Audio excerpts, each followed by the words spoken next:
Gente, boa noite a todas e todos vocês. Tudo bem? Sejam bem-vindos e bem-vindas. Eu agradeço, primeiro, a presença de vocês que estão nos cursos de licenciatura aqui, né? Deixa eu explicar primeiro para vocês em que contexto a gente traz essa atividade de hoje com o professor Leonardo Siqueira Antônio, que já é nosso parceiro aqui costumais. Para que vocês entendam, né? Porque também não fizemos uma divulgação tão ampliada como já fizemos em outras atividades anteriores, tá? Eu sou professora Daniele Barbosa, para quem ainda não me conhece, sou professora do campus, da área de ciências biológicas, tá? Nesse período, assumi o desafio de uma disciplina que eu ministrei, nunca havia ministrado antes, né? Que é a bioética e legislação para o curso de licenciatura em ciências biológicas. E nesse contexto, nós pensamos em trazer uma discussão a respeito da importância, da relevância do Comitê de Ética em Pesquisa com Seres Humanos, em particular, do Comitê de Ética da nossa instituição, do IFAL, tá bom? Que já está em atividade há um tempo. O professor Leonardo, que é membro do comitê, falará inclusive desse órgão, né, importante da nossa instituição, mas trará, obviamente, outras discussões que perpassam a ética na pesquisa com seres humanos, tá bom? É nesse contexto que essa atividade, que a princípio foi pensada como uma aula de bioética, com a participação dele, ganhou essa dimensão, né, que se estendeu para outros períodos da biologia e outros cursos das nossas licenciaturas, tá bom? Tudo bom, Joselino? Boa noite. Tudo bem?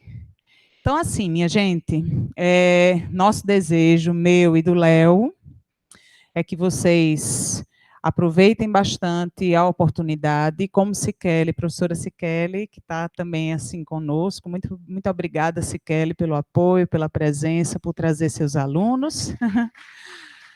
Professor Franci Michael também está conosco, professora da área de Sociologia, que também atua nas licenciaturas. Temos outro docente? Acho que não, né? Só visualizo. Temos mais alguém? Acho que não. Só visualizo. E tem eu, né? Obviamente. Mas, assim, agradeço muito, viu, por estarem aqui com seus estudantes. Então, eu espero que vocês aproveitem a oportunidade. A relevância do tema, minha gente, é inegável, né? Acho que né, não precisa, né, de grandes justificativas, né? Estamos nos cursos de licenciaturas que possivelmente envolvem pesquisas com seres humanos, com a participação de seres humanos, tá? Então, assim, é muito importante que vocês também se vejam, minha gente, tocados diretamente, né, pela temática. A gente tem Siquele como professora, como orientadora. Não sei se Franci Michael também atua nas orientações de TCCs, mas o grande objetivo é esclarecer, né, meio que dar essas cutucadinhas em vocês, provocá-los a pensar, mas principalmente, minha gente, fazer-nos pensar sobre ética, sobre pesquisa com seres humanos, sobre o nosso comitê de ética, né, com pesquisas com seres humanos, sobre nós mesmos, né, enquanto sujeitos, enquanto pesquisadores, enquanto seres que convivemos com outros seres humanos, né?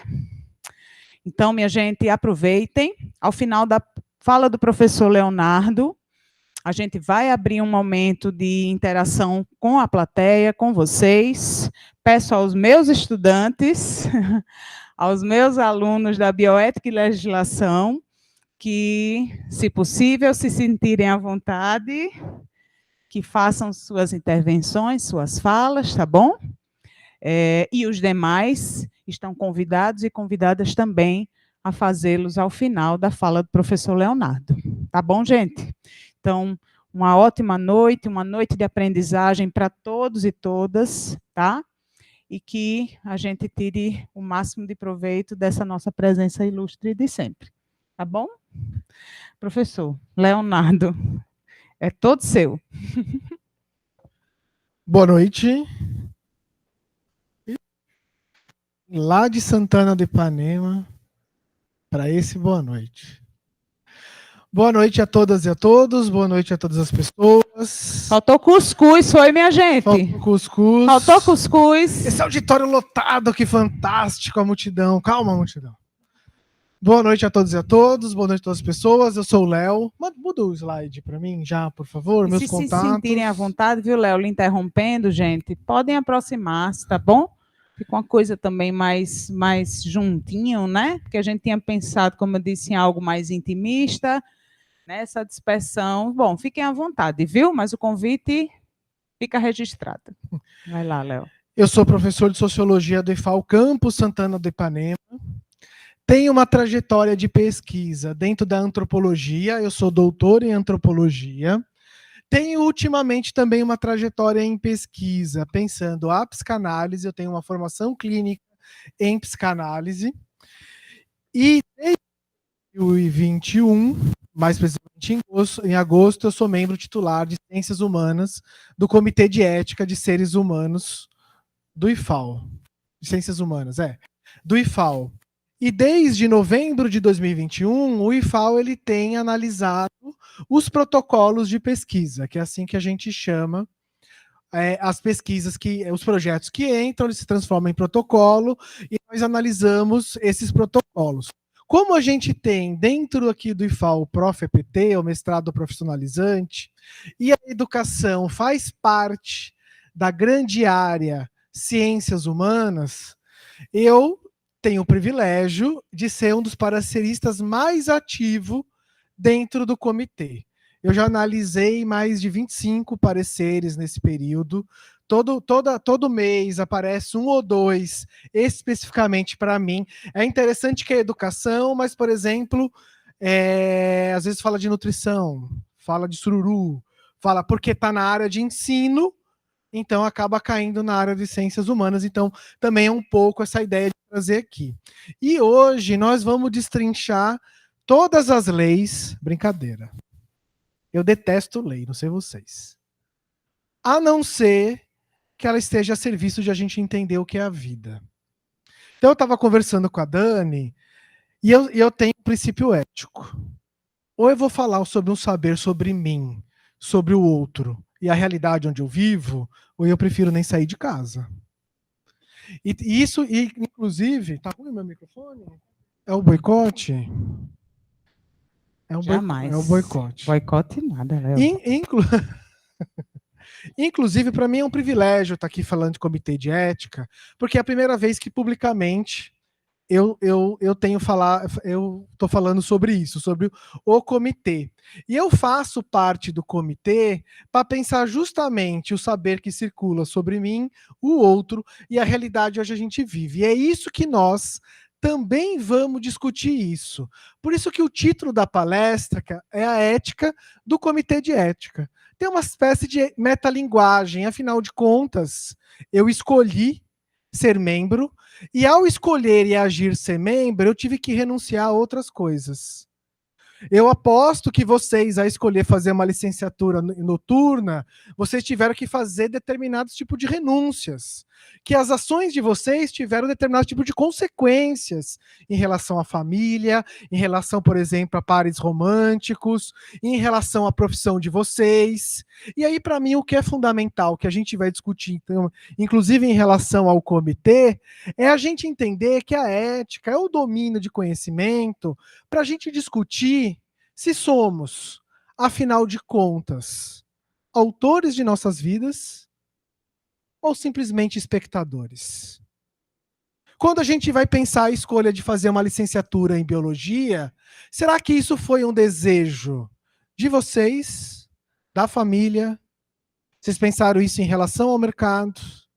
Quando se escolheu fazer uma licenciatura em matemática, qual será que foi o princípio de ação para te lançar todos os dias à noite no IFAL? Olha o grau de renúncia. Olha o grau de escolha, de estudo. Né? O que será que ficou para trás? E, inclusive, a gente pensar que normalmente, quando a gente vai olhar, escutar as falas das pessoas, elas vão fazer duas queixas normalmente, em relação às suas escolhas. Primeiro, muito comum a gente ouvir: tô vendo a vida passar. Se você está vendo a vida passar, você é um espectador da sua vida. Você está na janelinha? Quais determinadas escolhas me colocam na condução? Ética é falar sobre isso. Né? Outra que eu escuto muito é: estou no automático. Se você está no automático, não é você que está conduzindo. O que será que está motivando esse automático? É para isso que a gente discute ética. Quais que são os princípios que nos movem à ação? E agir no mundo é propriamente construir o mundo. É construir a nossa própria realidade. Às vezes, né, a gente fala assim: mas eu não tenho muitas escolhas. A pergunta é: será? Eu estou lá em Santana do Ipanema. Muito comum os colegas reclamarem: Santana, interior, que saco, longe de tudo. Será que eu não tenho escolhas a exercer por estar em Santana do Ipanema? Por mais que me pareça, estar em Santana do Ipanema não é uma escolha? Faz sentido? Será que mesmo assim eu não posso exercer um certo protagonismo naquilo que eu faço e não faço? Tudo isso é ética. É sobre isso que nós vamos falar, principalmente porque quando eu vou analisar alguns protocolos, talvez, está gravando, hein? A maioria dos protocolos, eu percebo um desleixo. Eu percebo que as pessoas estão fazendo de maneira automática, como se aquilo não tivesse relevância. Como se aquilo fosse uma etapa burocrática que eu tenho que fazer para começar a minha pesquisa. E aí eu olho o protocolo, eu pego. Inclusive, uma coisa muito comum quando eu vou olhar os protocolos de pesquisa é que as pessoas têm medo de assumir riscos. Aliás, medo de assumir risco para quem é participante da pesquisa. Tenta suprimir algumas coisas. E aí hoje a gente vai ter que lembrar: se eu quero ser um sujeito, né, ter uma ética do sujeito, onde eu vou trabalhar o meu protagonismo a partir, digamos assim, de um livre consentimento sobre a minha vida, os outros também têm direito a isso. O domínio da liberdade, ele só vai funcionar na relação com outro sujeito. Se eu entender que aquele outro sujeito é uma subjetividade com vontades e que ele pode escolher, inclusive escolher assumir riscos, porque vai colocar lá no termo de livre consentimento para o cara assinar, tem o risco de estigmação. Tem o risco de ele se revitimizar. Ele tem o direito de escolher. Assim como nós também temos o direito de escolher sobre as demandas de nossas próprias vidas. E só funcionaria nessa relação de liberdade quando eu concebo que aquele sujeito que eu vou pesquisar, ele também é determinado por graus de liberdade, ou seja, eu posso colocar o risco e ele tem a liberdade de escolher se ele vai querer assumir ou não. Assim como nós, a qualquer ato que nós vamos fazer, a gente tem a escolha de assumir determinados riscos. Né? Vocês já pararam para pensar qual é o risco de estudar à noite em Maceió? Quais são os riscos e benefícios de se estudar uma licenciatura à noite no IFAL? A questão é: nós estamos fazendo isso com mais ou menor consciência? Você está pensando nas garantias das suas ações? Ou você está no automático? Se você está na garantia das suas ações, será que o participante da pesquisa também não deveria estar também? Essa é a questão. Que fundamenta e que, para mim, é do máxima importância. Porque eu, pelo menos, defendo que cada um de nós, enquanto sujeitos, somos um mundo a ser descoberto. Um mundo cheio de vontades, desejos, conflitos, medos, angústias, realizações. E ao inferir isso, eu preciso estar atento para quando eu vou pesquisar seres humanos. Não vou conseguir mapear todos os riscos e benefícios. E estou falando de risco porque isso é o que mais pega nos protocolos. As pessoas ficam com medo de colocar lá, escrever. Vou dar um outro exemplo antes da gente começar. Deixa eu dar um golinho aqui que minha garganta vai pro beleléu. A gente vai ver que um dos aspectos da lei é pensar a questão da vulnerabilidade. A questão da vulnerabilidade é bem específica, no sentido que é o outro ali. Infelizmente, é um linguajar capacitista. Mas o outro ali é capaz de escolher? Então, se eu sou, por exemplo, um professor, e ser capaz de escolher significa hierarquicamente iguais. Se eu sou um professor e vou pesquisar a minha própria turma, eu tenho um risco de não conceder ao outro a capacidade de escolher, porque a probabilidade daquele aluno querer participar da pesquisa para agradar o professor é alta. Qual que é normalmente a escolha das pessoas que vão submeter o protocolo? É submeter isso achando que quando ele descobrir que é professor com aluno, ele não vai gerar uma pendência e não vai deixar. Não é essa a ideia. A ideia é saber se você está consciente desse risco. Se você coloca lá no protocolo que você assume que há esse risco, que você vai pesquisar uma turma onde você dá aula e coloca maneiras, é claro, sempre imperfeitas, mas são tentativas de minimizar esse risco, de talvez esclarecer mais de uma vez, de chamar alguém para aplicar o questionário no meu lugar, não sei. Eu tenho diversas maneiras de minimizar riscos para pesquisar a relação entre aluno e professor. Eu vou ficar contente. O comitê de ética vai ficar contente. Né? A gente entende que isso é uma questão de vulnerabilidade, mas a questão é quando o pesquisador não assume o risco. Aí vai gerar pendência. E tem meios de pegar, né? Porque aí o cara vai escrever a metodologia e fala assim, não, eu vou estudar o segundo B do curso técnico de estradas. Aí a primeira pergunta que vem na minha cabeça é por que o segundo B? Já vai gerar uma pendência. Por que você escolheu aleatoriamente uma turma? Será que não foi por conveniência? Explique-se. Basicamente isso. Porque aí pega. Por que o segundo B? Porque ou é a turma do meu orientador, ou é a minha, e eu vou lá e coloco aquela turma como objeto de análise. Então se eu colocar que é uma turma minha, eu vou ser reprovado. Não, você não vai ser reprovado. Você vai ser reprovado se você omitir. Assumir o risco e explicar para o aluno, ou nesse caso, o participante de pesquisa, que ele está correndo esse risco, que tem essa questão de vulnerabilidade, é também compartilhar o risco com o participante de pesquisa. E se ele for o maior de idade, ele vai poder dar o seu livre consentimento. Se ele for menor, a gente vai ter que falar com os pais. E ele vai dar o assentimento. Mas a questão fundamental é assumir os riscos. Pôr a garantia à prova. Colocar a nossa ação em teste. É isso que está em jogo.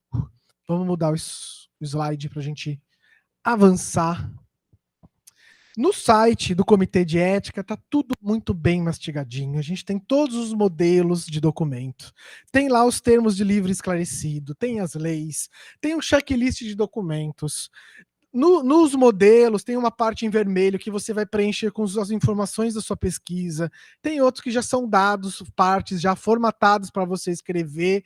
Assim, mamão com açúcar. Por isso que eu digo, quando eu pego um protocolo feito nas coxas, eu pego fácil, porque está tudo dado, assim. A maioria dessas informações estão dadas. Aí o cara pega o modelo lá e suprime umas partes, por exemplo, que o participante tem direito à assistência e o direito de entrar na justiça para pedir indenização. Aí o cara vai lá e suprime, mas já tá, o modelo tá dado, né? Tá tudo lá, só entrar no site, não tem erro, preencham todos os campos da plataforma Brasil. Uma coisa muito importante também que eu percebo como parecerista. Quando a pessoa não tem uma clareza metodológica, tem uma fragilidade ética. Muito comum aparecer projetos que, por exemplo, não estabelecem uma amostra clara. Vou pesquisar os alunos do IFAL Maceió. 7 mil alunos você vai pesquisar? Qual o tamanho da amostra? Eu vou fazer um questionário. Quais são o roteiro de pesquisa? É uma oficina. Quais são os procedimentos da oficina? Tudo isso faz parte. Quando a gente também não tem uma clareza metodológica, ele tem uma fragilidade ética. Porque parece para nós do comitê que está faltando informações. Informações importantes para a gente julgar se vocês estão assumindo ou não os riscos em relação àquela pesquisa, em relação aos seres humanos. Né? Então, isso é um dado importante. Mas, assim, eu não vou entrar em documento por documento, é chatíssimo. Vocês que estão fazendo, vocês que vão ter que digitar as partes, né? Mas elas são importantes. Se impliquem naquilo que você está fazendo. Né? Isso é uma outra premissa ética muito básica. Você está implicado no que você está fazendo? Você se vê naquilo que você está fazendo? Se implique, né? Quando vai submeter, se implique no curso, ou você está apenas levando, né? Como é que você diz como é que está a sua implicação em relação àquilo que você faz? Vamos avançar, Júnior, senão o pessoal vai dormir. Eu queria começar do básico. Para a gente entender definitivamente o que é ética. Porque muitas vezes a gente vê no senso comum alguém falando assim, tal pessoa não é ética, e talvez esteja falando que ela é imoral. Às vezes está falando assim, tal pessoa é imoral, mas na verdade está querendo dizer que ela é antiética. Queria propor uma definição básica da diferença entre moral e ética. Moral, normalmente, ela se mostra mais clara. É um conjunto de valores históricos, são os padrões. Quando a gente está no terreno da moral, eu tenho o certo e errado, o justo e o injusto, o belo, certo e o não belo. Porque eu estou falando de uma relação de padrões e de conjuntos de regras da sociedade. E eu tenho uma relação entre certo e ruim. Nesse sentido, a moral é histórica também. A gente tem uma moral estética dos corpos no século XIX, nos anos 50. Se a gente pegar os anos 50 do século passado e olhar Marilyn Monroe, você sabe quem é Marilyn Monroe ou não? Assistiram aqui? Ela não é um padrão magro. Ela não é um padrão forte de hoje, da mulher sarada. Porque o padrão estético, ou seja, a moral estética das épocas, estão em transformação. Né? A moral estética do nosso tempo é uma, de outra é outro. Ou seja, os conjuntos de valores, o certo e errado, o justo e injusto, o belo e não belo, eles se transformam ao longo da história. E talvez, se a gente pensar bem, a gente consegue traçar a moral da nossa época. Os padrões da nossa época. Já a ética, muda para mim, por favor, tem a ver com formas de agir. Então, vou dar um exemplo que eu vivi para discutir corpos. Que eu vivi na sexta-feira passada. Eu estava numa escola estadual em Arapiraca, e aí a gente estava discutindo padrões estéticos de corpos e como a gente age em relação aos nossos corpos, e veio um dilema ético em relação aos meninos. Porque aí eu estava discutindo, por exemplo, né? Vocês ficam zoando que eu sou careca, não é isso? Não vou jogar praga em vocês, meninos. Mas boa parte será também. E aí a gente estava discutindo intervenção no corpo, formas de agir sobre o corpo. E é muito comum, quando a gente falar em formas de agir sobre o corpo, a gente fica muito preso, achando que quem mexe no corpo é o outro, né? A questão trans, a questão das mulheres. Mas assim, boa parte dos rapazes que estão aqui, para não ficar careca, vão fazer um tratamento hormonal. Vão tomar finasterida. Já viram falar na finasterida? Finasterida é um comprimido, é um hormônio que o homem toma, que faz tratamento junto com um tópico lá, que fica mais eficaz, para evitar queda de cabelo, ou pelo menos retardar. Faz uma hormoterapia. E, aliás, é muito comum o homem na faixa de 40, 50 anos, hormônio, para não ficar careca. Só que aí tem um conveniente. E aí a gente vai ter que começar a discutir que toda ação exige uma escolha, e escolher é selecionar. Ou seja, renunciar a algo. Quando a gente escolhe, A gente está selecionando entre algumas coisas, estamos selecionando uma coisa e não outra, e aí estamos renunciando. 25% dos homens vão ter disfunção erétil por causa da hormoterapia. E aí é interessante que aqueles meninos já falavam assim, não, mas vale a pena, que não sei o quê, que bababá. Pois é, isso é uma escolha ética. Por causa de um padrão estético, você vai renunciar a algo? Você vai apostar numa renunciar de algo? Aliás, eu até brinquei, né? A minha escolha tá dada. Minha escolha tá dada. Cai cabelo. Certo? Por quê? Porque aí eu fiz uma escolha ética a partir que talvez para mim a aproximação da forma de agir o mais importante é a minha relação com o meu prazer. Se o outro é a relação que ele tem com o seu padrão estético do cabelo, isso é uma escolha que vai exigir uma renúncia. Eu fiz uma escolha que exigiu uma renúncia. Falou em ética, eu estou falando de formas de agir. E aí, tem filósofo aqui? Não. Tomara que não. Porque aí, de uma maneira assim, didática, quando a gente vai pensar toda a história da ética, putz, ainda bem que não tem filósofo aqui que ia ser apedrejado. Quando a gente vai pensar a reflexão ética sobre as formas de ação, as formas de agir, normalmente, desde os gregos até hoje, as pessoas vão pensar sobre a natureza da ação, se o princípio é um princípio ético, se é um princípio bom, se é um princípio que vai me se aproximar de um saber sobre mim, ou a teoria vai pensar sobre a consequência daquilo que estou fazendo. Se vai ser um princípio bom, ou se a consequência vai ser boa, ou se vai ser ruim. Eu vou renunciar ao quê em detrimento do quê? E claro, tanto uma como a outra, o que está por trás quando a gente discute ética é a palavra liberdade. É sobre isso. Quando eu estou falando, sou protagonista da minha vida, eu estou falando do terreno da liberdade. É sobre liberdade que está em jogo. A ética, quando vai pensar sobre ação, ela está falando sobre liberdade. E aí, quando a gente está nesse terreno da forma de agir, nesse terreno, então, onde eu estou falando, onde eu vou renunciar a algo, onde uma outra fala corrente é tudo tem ônus e bônus, é isso?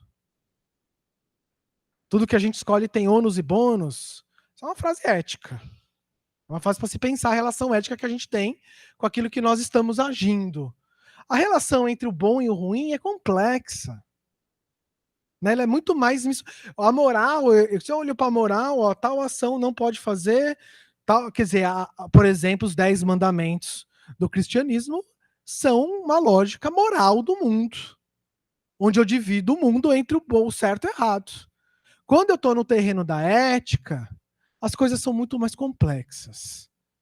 Né? Essa relação entre o princípio da ação e consequência da ação é extremamente complicada. Vou dar um outro exemplo que vocês discutiram semana passada. Quando a gente vai falar de interrupção da gravidez. Se a gente fizer uma discussão do ponto de vista moral, ou seja, abstrato, entre o certo e o errado, é fácil julgar. Mas se a gente for fazer um julgamento a partir de questões éticas, seja da relação do que estou fazendo, da natureza da ação, seja na relação da consequência da ação, as coisas ficam muito mais complicadas. O certo e o errado fica muito mais complexo. Se eu pegar simplesmente na lei moral, é fácil julgar. Agora, se você olhar no contexto, determinados atenuantes, certo? Determinadas situações, história de vida, em que uma ação vai ter consequências sobre a vida da pessoa, ou não vai ter sobre a vida da pessoa, sobre o emocional da pessoa, julgar determinadas questões se transforma extremamente complexa. Você pode ter seu posicionamento em relação a isso, até ser a sua esposa ou você que tem que passar por isso, certo? Porque aí a relação mudou. Aí é fácil, né? Quando eu estou no meio da ação do agir, aí a questão vira muito mais complexa. O certo e o errado se embaralha, e aí aquela ação, o que eu vou ter que calcular sobre a consequência da minha ação e sobre aquilo que eu estou fazendo, é muito mais complexa. muito mais difícil. O ônus e o bônus, né, que é essa frase do senso comum, ela bate na porta de um outro jeito. É isso que nós estamos falando de ética. Escolhas. Né? Pode falar, você engravidou, será que tem escolha ou não tem escolha? Aliás, vai ter um companheiro, uma companheira, tem escolha ou não tem escolha? Aí a questão se complica. O que a gente vai ter que pensar em relação à ética? Pode passar, por favor. Que agir no mundo, fazer, é apostar. E quanto mais livre eu me entendo, mais eu aposto sem garantia do resultado. Quer ver um exemplo? Quer aposta maior do que fazer licenciatura?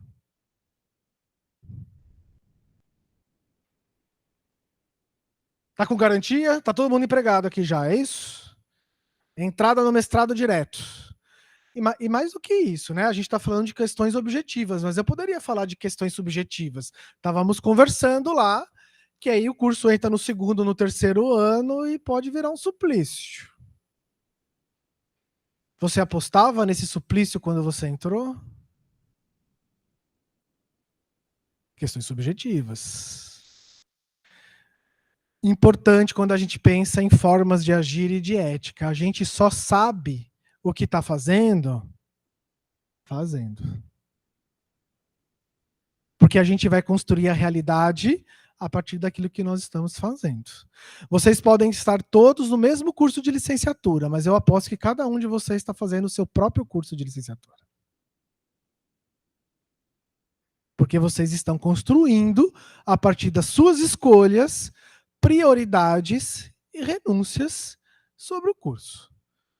E não precisamos ser hipócritas. Todos nós sabemos que não dá para fazer tudo bem feito 100%. Eu fui estudante e sou estudante. A gente sabe que não é isso? Uma a mais, outra a menos, deixa uma disciplina para depois, uma para antes, entra para determinado grupo, porque sozinho ninguém se forma também, né? Entra para determinado grupo, e aí cada trajetória que vai estabelecendo pequenas escolhas vão construindo cursos muito diferentes. E a gente está fazendo o quê? Vocês podem nunca ter pensado nisso. Mas fazer uma faculdade é uma mega aposta. E aí a questão que se coloca, é uma aposta sua ou dos outros?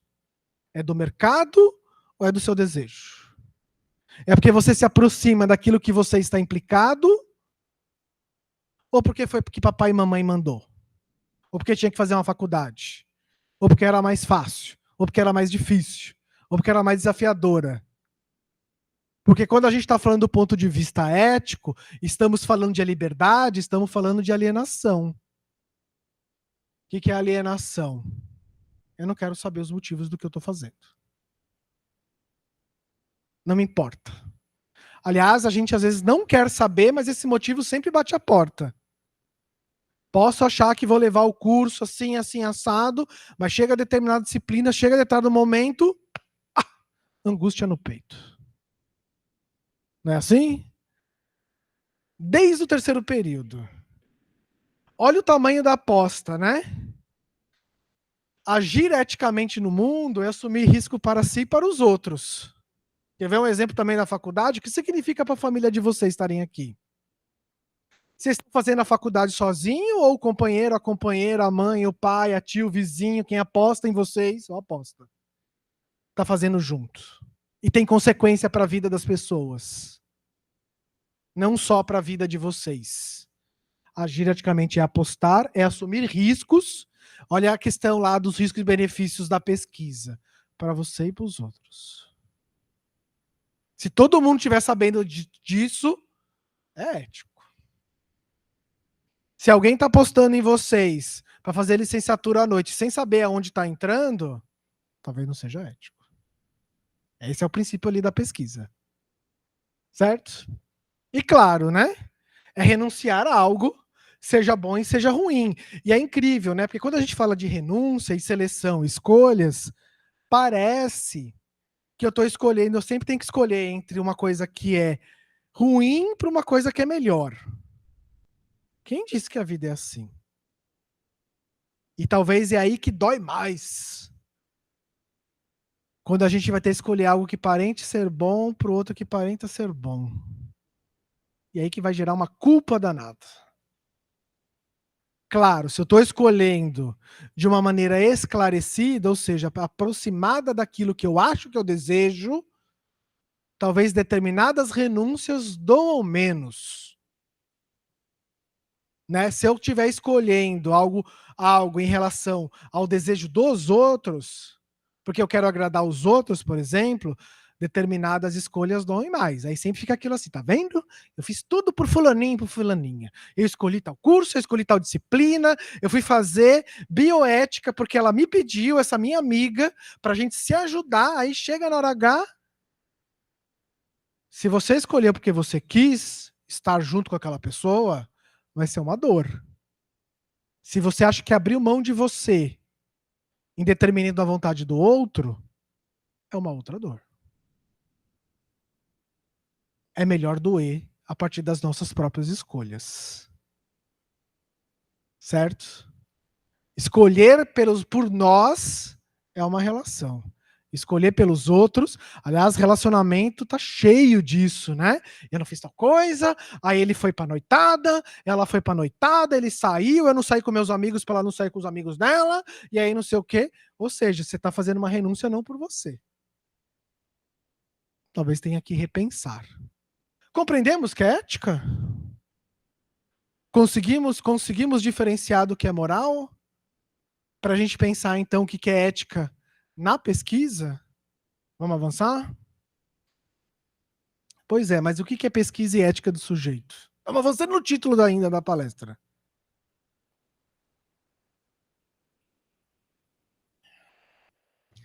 Vocês estão no ensino superior, é verdade.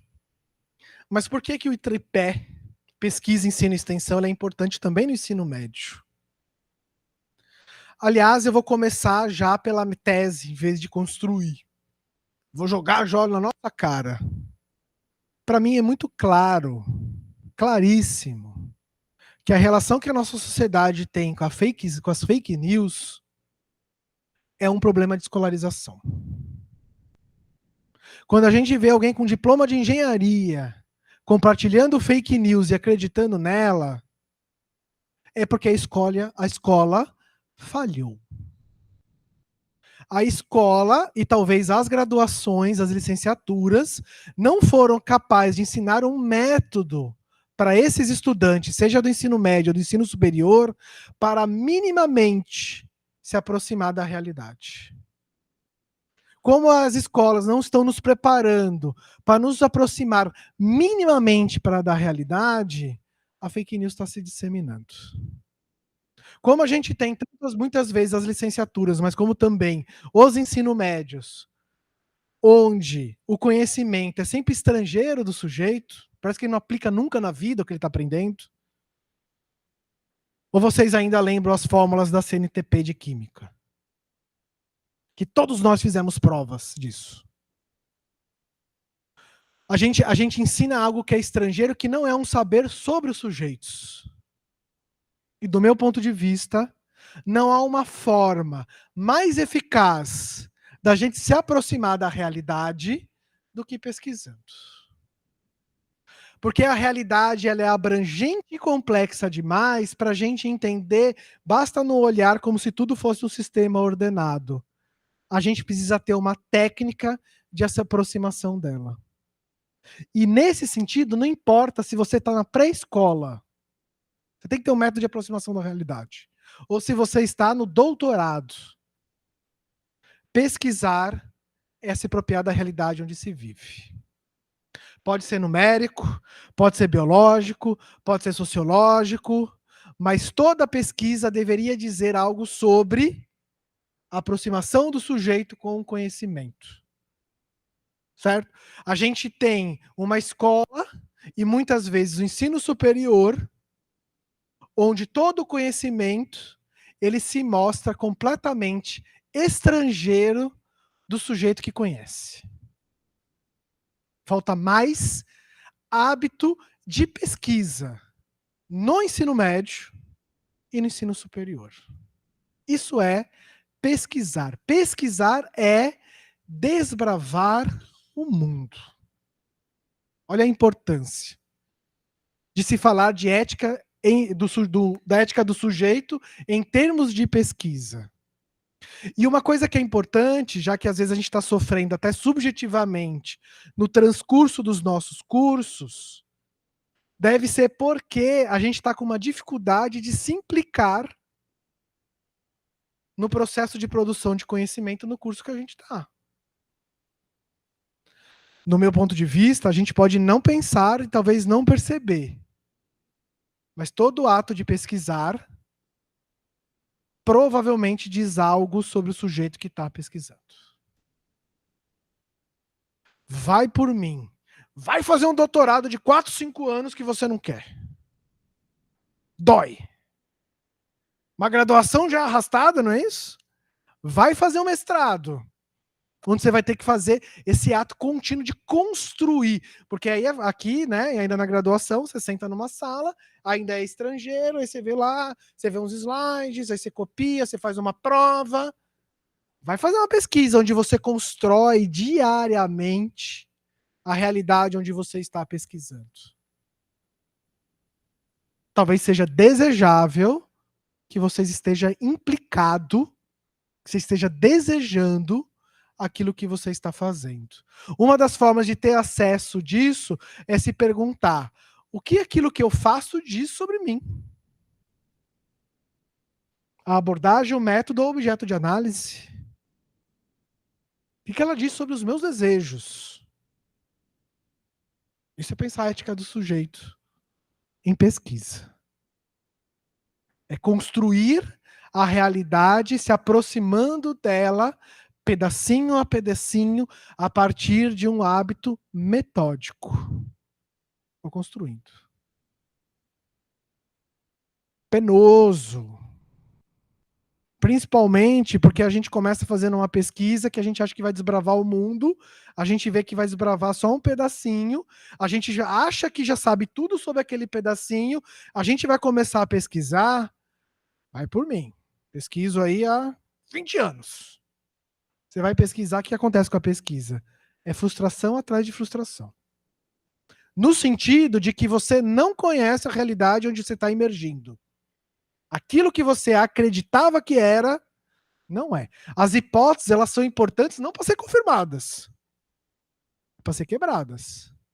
Quando eu estou lá em Santana do Ipanema e eu tenho alguns projetos de pesquisa e o aluno chega assim, professor, deu tudo errado, eu não tenho mais pesquisa. A minha hipótese está furada.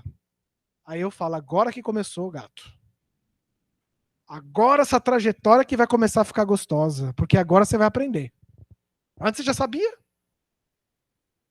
Agora você vai aprender. Vai doer, mas vai aprender. Né? O ato de pesquisar é uma forma de imersão sobre si. Né? Dessa questão de estar sempre atrás, construindo essa realidade, implicado. Né? Vocês vão fazer um TCC? Depois vocês me contam essa experiência de fazer um TCC. Sofrido, mas pode ser muito gratificante. Né? Está implicado enquanto sujeito de saber, ou seja, o saber que você está construindo é seu, não é estrangeiro, né? E o outro que você vai pesquisar, você não quer ser um sujeito ético? Ou seja, você não quer ser livre, autor da sua vida, estar implicado naquilo que você faz, construir a realidade a partir das suas ações? O outro tem o mesmo direito que você. Simples assim. De ser tão esclarecido como você é esclarecido. De poder escolher assumir determinados riscos ou não. E é incrível, né? Eu também que faço pesquisas com seres humanos aí, que eu falei, quase 2 décadas, as pessoas falam assim, não, mas se eu chegar com esse negócio lá, ninguém vai querer responder minhas perguntas. Eu acho que a gente vive em tempos onde as pessoas têm tanta demanda de ser escutadas, tem tanta demanda de se sentir importantes, que é muito difícil você achar um campo fechado como a gente imagina quando vai escrever o termo livre de consentimento, livre esclarecido, onde vai colocar os riscos para a pessoa assinar. Pela minha experiência, e não só minha, as pessoas têm ânsia de dizer algo. É incrível, você vai numa pequena comunidade que eu quero fazer tal pesquisa, tal, só de você falar assim, eu quero pesquisar vocês, já gera uma relação de importância lá do outro lado. Mesmo que a gente não quer, já estabelece uma relação de poder já ali, ó. Porque a gente vive numa relação, numa sociedade que se escuta, todo mundo quer falar, todo mundo quer fazer a prática da oratória, quer fazer o curso de falar bem, mas ninguém quer fazer o curso de escutar bem. E talvez o pesquisador seja esse, que com o seu questionário, com a sua entrevista, vai lá e fala, ó, o que você tem a dizer é importante para mim. Muito difícil. E olha, o meu doutorado é na área da antropologia da religião, estudando os neopentecostais. Tem gente que fala, não, que impossível, o pessoal não vai querer te dar entrevista, porque não sei o quê. As coisas talvez não sejam mais complexas, do que a gente imagina, simples de aceitar e não aceitar, campo fechado, campo aberto, se eu escrever tal palavra, a pessoa não vai saber, mesmo porque você nunca sabe o que o outro está pensando sobre você, mesmo que esteja a palavra lá. Certo? E aí tem algumas questões, né? Porque, por exemplo, uma vez eu analisei um protocolo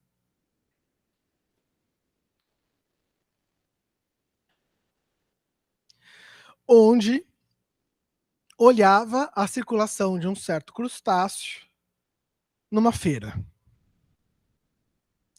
Será que dá para entender que o limite entre a denúncia de questões sanitárias e a construção de um saber e conhecimento sobre essa circulação, ela é tênue? Né? Ah, não, mas vai ser um benefício para a sociedade a gente falar que está tudo podre lá e que as pessoas não podem comprar. Pode ser que sim. Mas se você vai chegar para uma pessoa que vai se incriminar, talvez há um problema ético. Talvez você vai estigmatizar determinados grupos. Ah, então eu não vou poder fazer a pesquisa. Não, você vai poder fazer a pesquisa.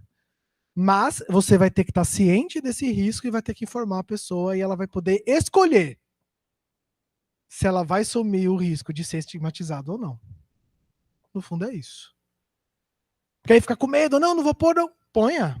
Na verdade, fica muito contente quando põe. Porque aí está trabalhando que o outro sujeito é um sujeito ético livre de escolhas. Tem também, por exemplo, né? Por mais que seja bem intencionado, e a gente vive numa época onde pesquisas de gênero e sexualidade têm ganhado corpo e volume. Mas o risco de revitimizar, de usar temas polêmicos, de causar, inclusive, gatilhos, afinal de contas, nós que somos professores do ensino médio, a gente sabe que a violência sexual infantil é uma realidade. Ela é grande, você está assumindo grandes riscos quando você vai fazer uma pesquisa sobre gênero com adolescentes. Isso não significa que você não possa fazer. Significa que você vai assumir riscos e você vai ter que apontar esses riscos para o participante de pesquisa. Que os pais, no caso, se for menor de idade, vai ter que estar ciente em relação a esses riscos. É isso que significa, né, a ética do comitê de ética. É saber que nós somos livres, esclarecidos, talvez, né? Se você não está sendo, é melhor começar a pensar na vida. Se tá doendo fazer o curso, melhor pensar no que está fazendo na vida. Quais são as seleções que você está fazendo e quais as seleções estão sendo feitas por vocês? O que vocês estão renunciando que vocês não estão sabendo? São perguntas. E aí você vai... Hã? Mas a gente vai propor um abraço coletivo no final. Não, você acha que vinha numa palestra de comitê de ética para falar de lei? para falar de Plataforma Brasil. Vem para falar de vida. Brincadeira, né? Mas vamos falar de lei.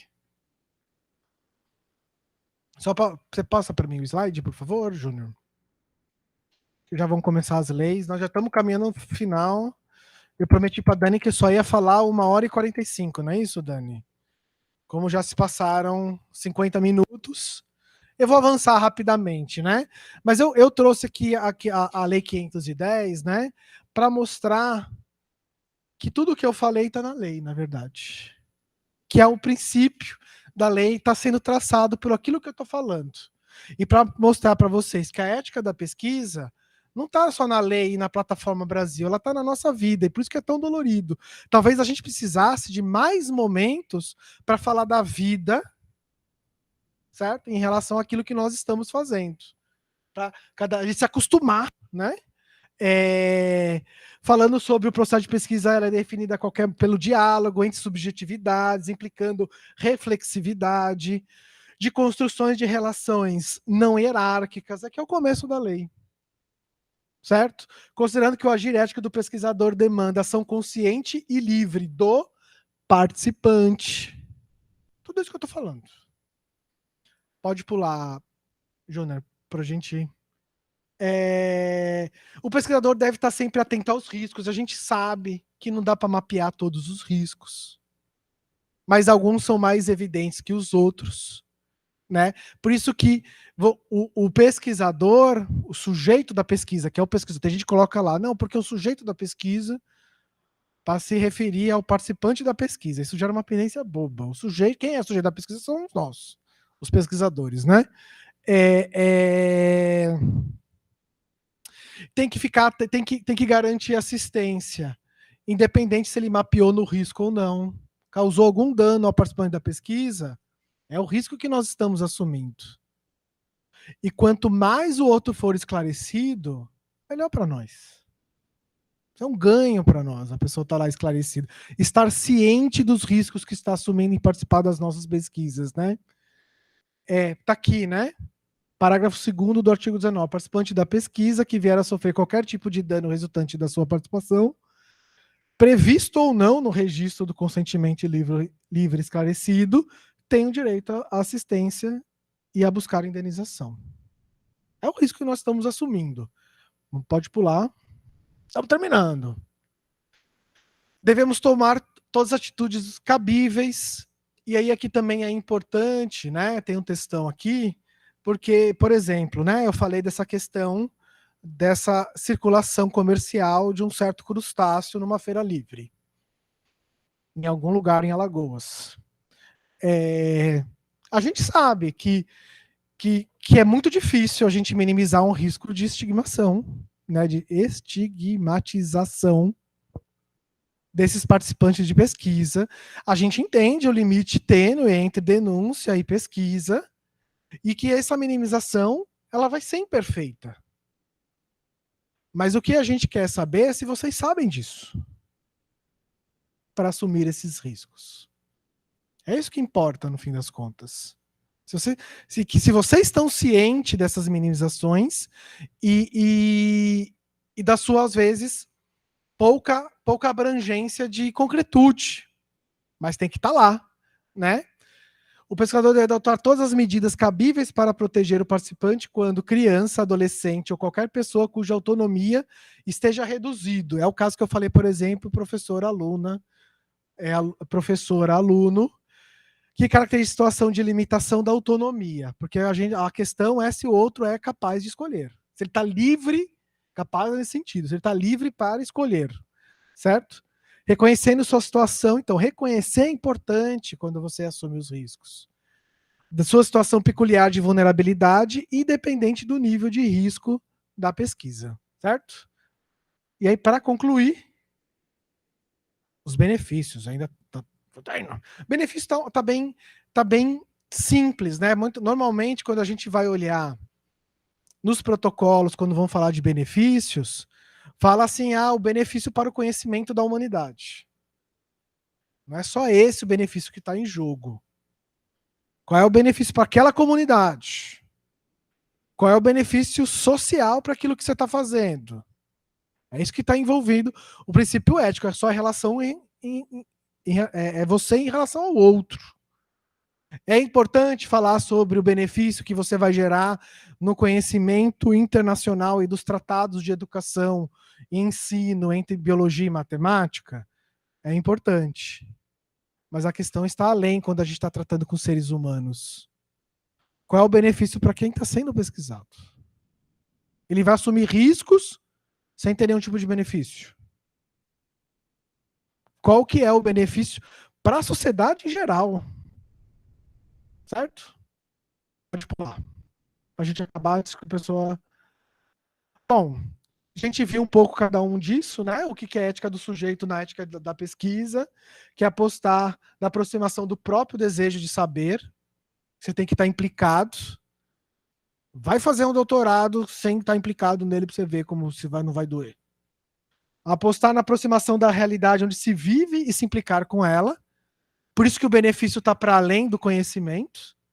Está com a realidade onde você está inserido e emergido. E tudo isso são apostas. Olha que incrível. Assim como vocês apostaram fazer uma licenciatura sem saber qual vai ser o resultado e a sua trajetória, a pesquisa é a mesma coisa em relação aos sujeitos, né? E claro, e fundamentalmente, apostar no discernimento do participante de pesquisa. É isso que está em jogo no protocolo.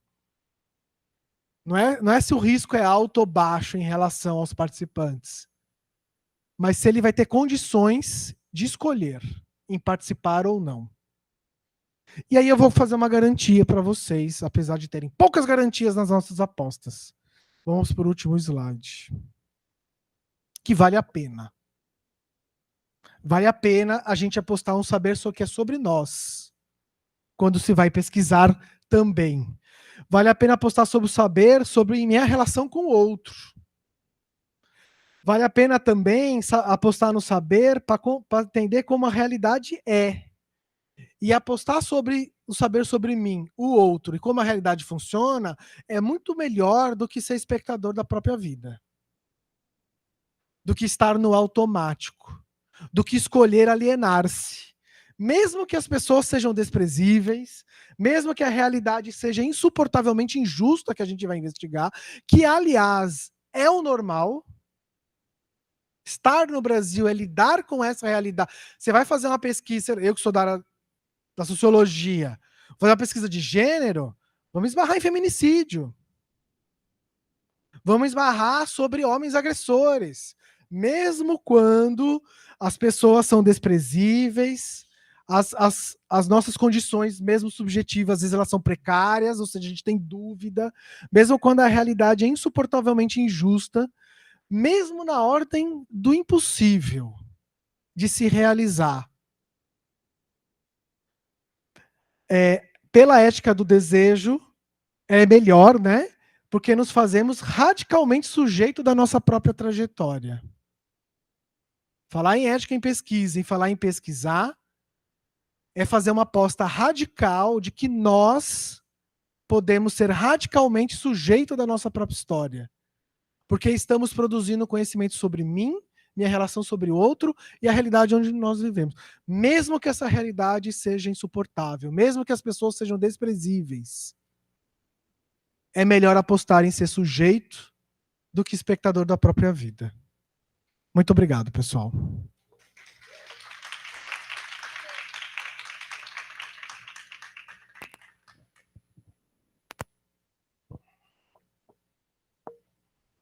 Falei 1 hora. Bom, gente, eu queria agora abrir o espaço. Começando pela Amanda. Quem quiser, por favor, se colocar. Só levantar a mão, eu vou até vocês, tá certo? Queria pedir aos meus alunos, que já sabem que tem uma missão aqui importante, fazer questionamentos, tá bom? Ou uma contribuição, né? Colocar a sua fala aqui para contribuir, tá bom? E quem quiser continuar a conversa, tá aí meu Instagram e meu e-mail. Isso. Amanda, das Ciências Biológicas. Boa noite. Professor, o senhor falou o tempo todo de aposta durante a noite, e que tudo que a gente faz dentro da graduação e na nossa vida pessoal é uma aposta. Às vezes a gente está apostando na gente, às vezes a gente está apostando no outro. Mas em relação à pesquisa, quando a gente. Como, como- como a gente consegue identificar que é uma aposta falida? Tipo, um momento de desistir. Porque há momentos em que ir por outro caminho, pensar outras rotas. Essa pergunta. Eu vou ver se eu consigo repetir.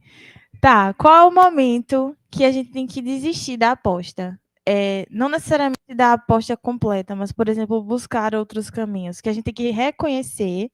O senhor falou que é nesse momento que a gente aprende, mas como que a gente entende esse momento da pesquisa? Tipo, em que momento eu vou dar o estalinho e dizer, não, tipo, não é por aqui? Porque para você reconhecer que algo que você apostou, por exemplo, depositou toda a sua energia, seu tempo, é uma perda de tempo, leva uma certa maturidade do pesquisador de reconhecer isso. Eu não sei se eu entendi a pergunta.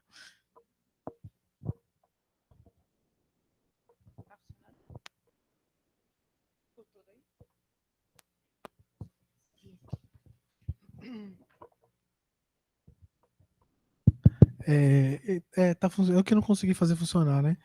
Amanda, né? O difícil dessas perguntas é porque ela não tem respostas, né? Assim, pelo menos gerais, onde se passa uma cartilha, né, do que se faz, o que não se faz e que momento desistir. Às vezes eu não gosto da palavra desistir, porque pode ser uma escolha parar. E aí a palavra desistir parece que você foi feito a desistir, né? E pode ter sido uma escolha. Mas assim, né, pensando pela psicanálise a relação que a gente tem com a própria vida. Essa é a metáfora que eu faço para a pesquisa, né? O afeto da angústia, vocês estão angustiados ou não? O afeto da angústia ele não é necessariamente ruim. Para algumas abordagens psicanalíticas, como a lacaniana, onde eu me formei, a angústia pode ser uma bússola, onde está apontando determinados caminhos. Né? Então, se eu estou angustiado, talvez seja uma coisa boa, talvez eu esteja no caminho certo, e esteja fazendo. Eu estou me incomodando com algo. Isso é um ponto. O segundo ponto, né? Eu acho que as escolhas, muitas vezes, elas são muito mais complexas do que continuar ou parar. Eu acho que às vezes o caminho mais fácil é pensar que eu vou continuar e eu vou ser realizado em tudo aquilo que eu faço, ou eu simplesmente paro com tudo. Eu acho que há uma nuance nisso. Isso que torna tudo mais complexo. Em vez de dar uma resposta, estou piorando. Porque que nem eu comecei a dizer no começo, né? Eu estou lá em Santana do Ipanema. Com todo respeito à grande, pujante Santana do Ipanema. Pode parecer que a única escolha que eu tenho é estar lá ou não. Mas talvez há determinadas nuances de se perguntar como estar lá. E talvez o grande jogo de se pensar a relação da liberdade é tentar transformar determinadas situações onde parece que eu não tenho escolhas em escolhas. E para isso a gente vai ter que inventar, criar. Então, sei lá, eu tenho coisas que eu gosto ou não gosto dentro da biologia. Enfim, é isso que você está me perguntando. Eu não sei se vale a pena ou se não vale a pena. Primeiro, bem-vindo ao mundo adulto, galera. Né? Aquele mundo, aquela realidade onde eu sou velho, né? A meu exemplo é esse, onde o He-Man brigava com o esqueleto, ficou para trás. A realidade é assim, né? Eticamente falando, complexa. Agora a pergunta é como arrumar estratégias para aquilo que me parece que não é bom, eu esteja implicado naquilo que eu estou fazendo a partir do meu desejo. Eu vou falar, né? Tá gravando, eu vou falar. Eu quando foi falar assim, Léo, vou dar um exemplo. Dani maravilhosa chega para mim e fala, Léozinho, você faz uma palestra sobre o comitê de ética? Porque o pessoal está totalmente perdido em relação à Plataforma Brasil. Ela falou assim para mim. Qual que é o cálculo que eu faço sobre a palestra? Problema de vocês, se vocês estão com problema da Plataforma Brasil, eu vou falar o que eu quiser.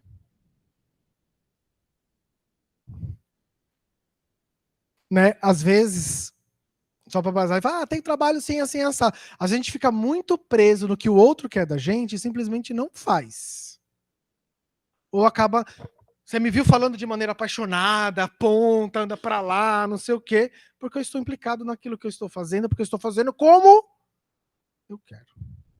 É claro que há limitações. Eu não posso chegar aqui e falar sobre neoliberalismo na educação. Não posso, certo? Eu tenho determinados que eu estou acostumado a falar. Eu tenho determinados contingentes. E aí, às vezes, a gente fica muito balizado em índices de produtividade como a nota e pouco preocupado com a realização daquilo que nós estamos fazendo. Certo?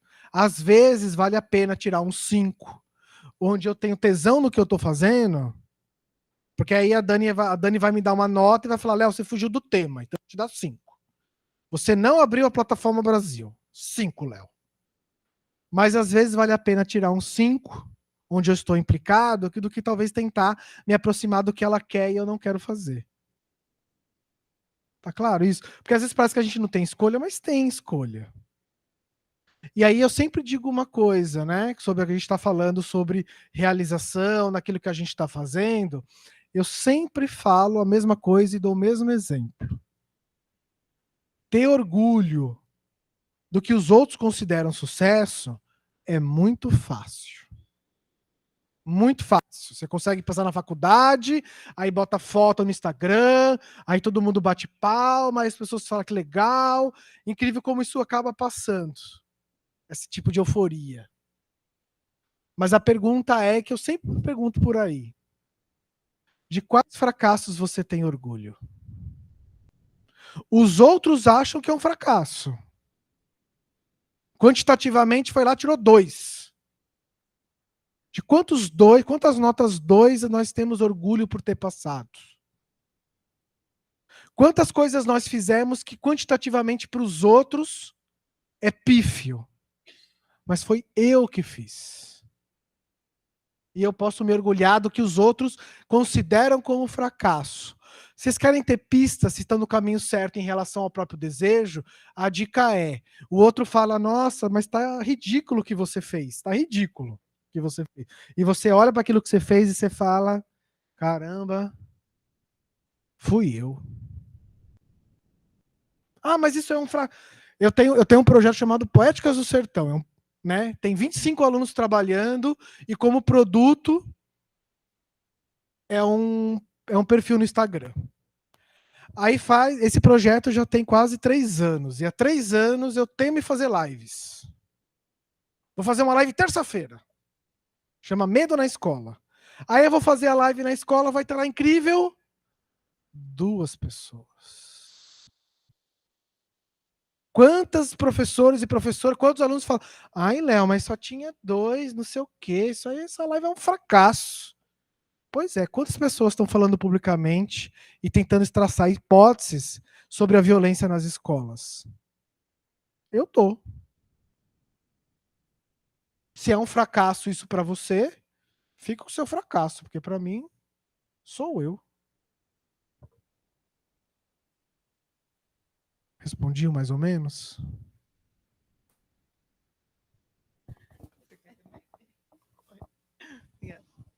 Oi, boa noite. Meu nome é Raquel. Eu estudo com a professora Siqueli. A parte de circular já está falhando de novo, né? O microfone. Suscita várias colocações, né? Eu poderia até fazer uma contribuição também, assim, já estudei algumas coisas também. Sou formado em jornalismo também pela UFAL. e estou estudando matemática, as pessoas não entendem, mas tudo bem, não tem problema, eu acordei me sentindo bem comigo mesma, isso é o que importa, assim, no momento. E assim, estou orgulhosa de mim, apesar de não ter chegado aqui no IFAL de carro, enfim, não morar assim na orla, de frente para o mar, numa cobertura triplex, mas enfim, é sobre o que os outros acham e sobre como você se sente. E achei muito, muito profícua, mais uma vez, né, a segunda palestra que eu assisto, professor Leonardo. Eu queria fazer uma pergunta mais direta, tá? Eu sei que foi muito bonito tudo, me criou várias pontes, assim, na minha reflexão individual, mas eu queria fazer uma pergunta mais direta. É sobre as disciplinas de laboratório, de ensino, e sobre as pesquisas que acontecem fomentadas pela CAPES, com aqui relacionadas ao IFAL, dentro das estruturas educacionais existentes já, né, no Estado.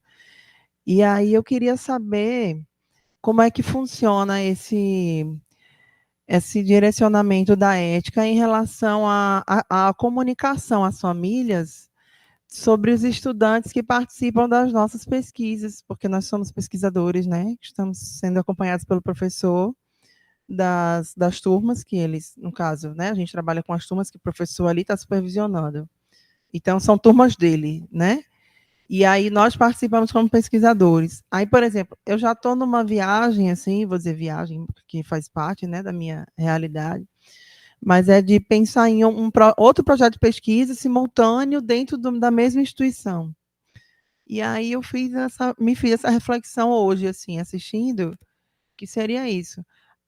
Eu tenho que comunicar, ou isso deveria estar implícito dentro da disciplina, um comunicado às famílias, ou para eles escolherem participar ou não daquela nova pesquisa, no caso, que eles não sabiam que estariam participando? É uma pergunta mais direta nesse sentido. Obrigada.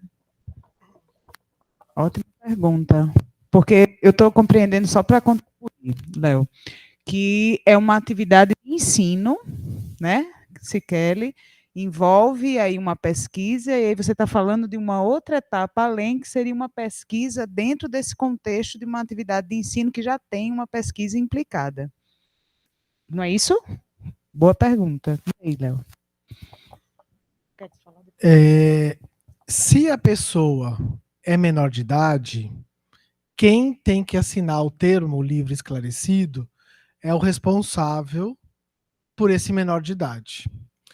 A forma de abordar esses maiores pode ser múltipla, e quem vai escolher a forma é o pesquisador, mas precisa informar ao comitê, certo? Se você vai mandar a cartinha pelo estudante, aí vai ter determinados riscos. Se você vai ligar, se você vai na casa desses pais, né? Se você vai mandar pelo correio, enfim, você tem diversas formas de abordar, né? E essa forma de abordar quem vai conceder, né, o consentimento é múltipla, e você vai poder escolher conforme a sua metodologia. Eu vou mandar um e-mail. Pode ser mandar um e-mail, mas aí tem determinadas implicações em pesquisa em ambiente virtual, certo? E aí eu entendo que as pesquisas, né, a gente entende que elas têm diversas etapas, né? E aí tem que ver, e talvez a gente vai analisar, se cada etapa deveria ser um protocolo. Vou dar um exemplo. Nós passamos muito tempo analisando uma pesquisa que ela foi feita na rede federal de 5 estados. Qual foi a dificuldade desses pesquisadores com esse projeto? Eles tiveram que submeter em 5 comitês de ética. Quando a pesquisa foi com os alunos do IFAL, a gente teve que analisar a parte. Certo? E aí tem que estar lá o cronograma, tem tudo. Então, assim, eu entendo que é uma pesquisa dentro de uma pesquisa, ou seja, são 2 etapas. Se você, por exemplo, nessas 2 etapas, no momento você tem um grupo e uma amostra de pessoas, e depois você vai ter um outro grupo de amostras, você corre o risco de ter que submeter 2 vezes. certo? Muito distintas. Ah, eu vou pesquisar o IFE de Santa Catarina, de São Paulo, de Alagoas. Vai ter que passar por 5 comitês de éticas, certo? Como abordar? Você pode escolher a palavra aposta que mais aparece, né? E apostar na forma que você acha que é mais adequada. Mas isso vai ter que ser informado, vai ser por carta, pelo correio, né? Tem um campo lá na plataforma Brasil que chama critérios de inclusão. É lá que você vai colocar como é que você vai incluir participantes de pesquisa dentro da sua pesquisa. Ah, eu vou pesquisar os segundos anos do médio integrado do IFAL. Como é que você vai fazer isso? Eu vou passar em sala. Pode ser. Você vai lá, passa em sala, aí você explica para o estudante, você tem um termo livre esclarecido do responsável, ele vai ter que entregar para o papai e para a mamãe e trazer isso preenchido. Ah, vou mandar por e-mail, vou ligar para os pais. Ah, os pais não vão entender, vou até a casa dele. Pode ser, diversas escolhas, diversas possibilidades. Certo? O TALI é o do assentimento, né? Então, quando é menor de idade, essa palavra é péssima, mas tá lá. Ou incapaz. O TCLE, que é o termo de consentimento livre e esclarecido, é assinado pelo responsável. E o assentimento, porque o TALI, digamos assim, ele é simplificado em termos de risco e benefícios e alguma informação de pesquisa, mas ele é didático para explicar o que é assentimento. Né, para explicar o que o menor de idade está fazendo ali quando assina. O que significa concordar participar de uma pesquisa. Inclusive, ele tem como modelo padrão, né, que começa assim: o que é assentimento? Aí tem uma página lá explicando, né, além do que aí é mais complexo, com mais página, com mais lei, o TSLE, que vai para o maior de idade.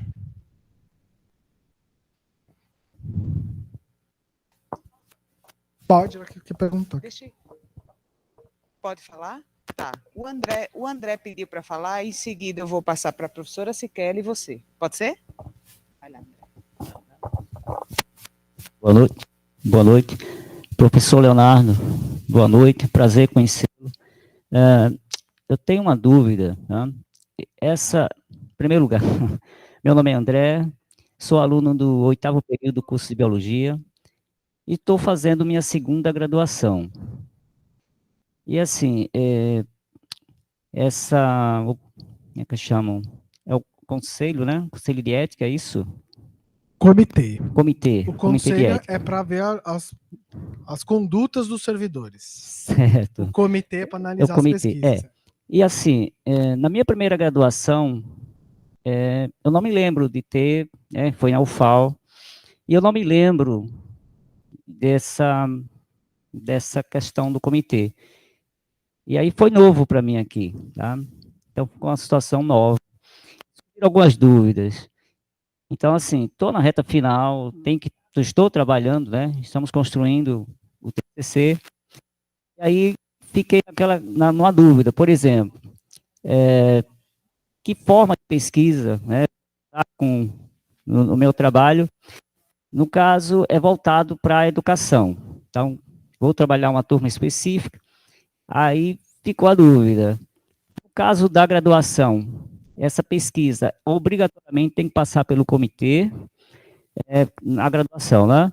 Se fosse a nível de pós-graduação, especialização, mestrado, doutorado, eu sei que é obrigatório, é isso. Na graduação, essa submissão, ela tem que ser feita ou é facultativo, ou depende do tipo de pesquisa que eu vou fazer? Se você for trabalhar com seres humanos, né, deveria, a palavra é dever, inclusive eu quando teve uma reunião, acho que foi no final do ano passado, com os coordenadores das licenciaturas do IFAL, que foi online, que inclusive participou eu e o coordenador do comitê, que é o professor Gilson de Marechal Deodoro.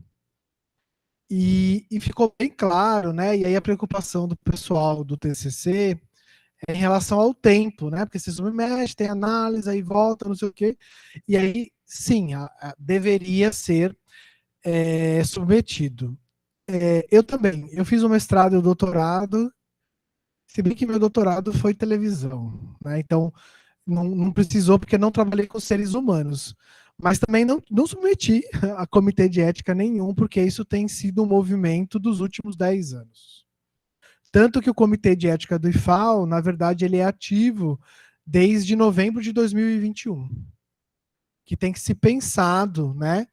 O Brasil ele já tinha antes um volume de se pensar, reflexiva, de pensar condutas éticas em pesquisas, em termos de animais, né, e questões de outras naturezas, e em relação aos seres humanos, o Brasil tem avançado recentemente em relação a essa matéria.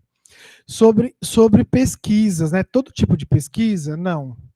Se você for usar uma pesquisa somente de fonte documental, você não precisa passar no comitê de ética.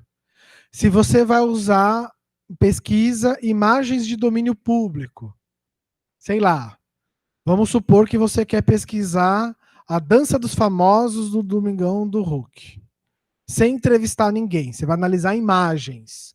Você não precisa submeter ao comitê de ética, certo? Tem outros casos mais específicos, como por exemplo, né? Vou dar um exemplo pessoal. Eu, em 2020, eu fiz uma pesquisa no IFAL Santana do Ipanema de perfil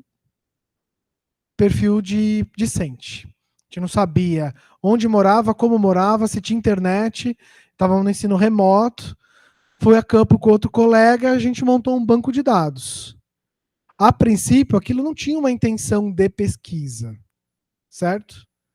Então, é um banco de dados, então se eu quiser transformar aquilo em artigo, certo?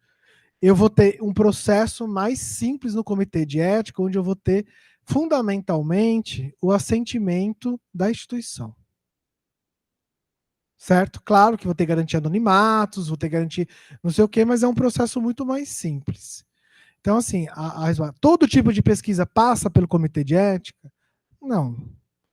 Tem relação com seres humanos? Vai entrevistar pessoas?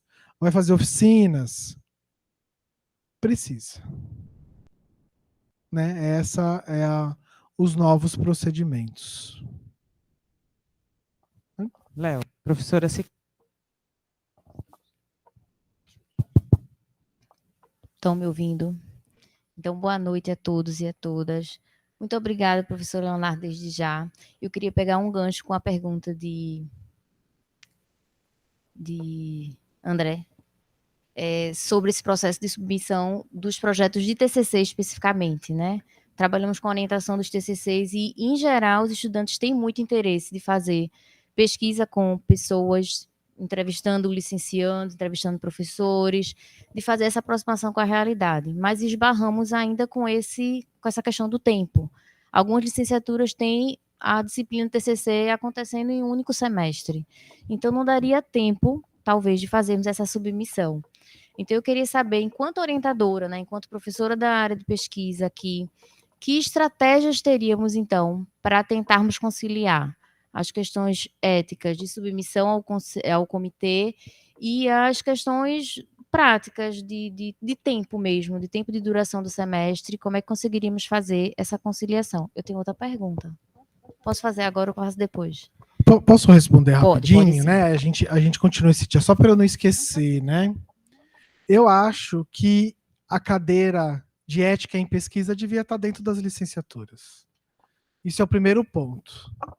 Né? Então, deveria ter uma disciplina para se pensar em ética de pesquisa, para que, quando submeter os protocolos, eles retornassem muito menos e desse tempo de um mês passar por uma aprovação. Então, eu acho que teria que...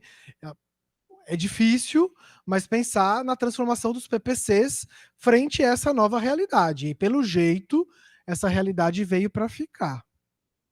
Né? Eu acho que isso é uma sugestão. Uma segunda sugestão é que não só eu estou disponível para vir para as licenciaturas, mas os meus colegas estão. Eu acho que a gente poderia construir pontes. né? Vim mais vezes, talvez eu não quis fazer isso, mas talvez falar mais sobre a Plataforma Brasil, sobre os campos, né?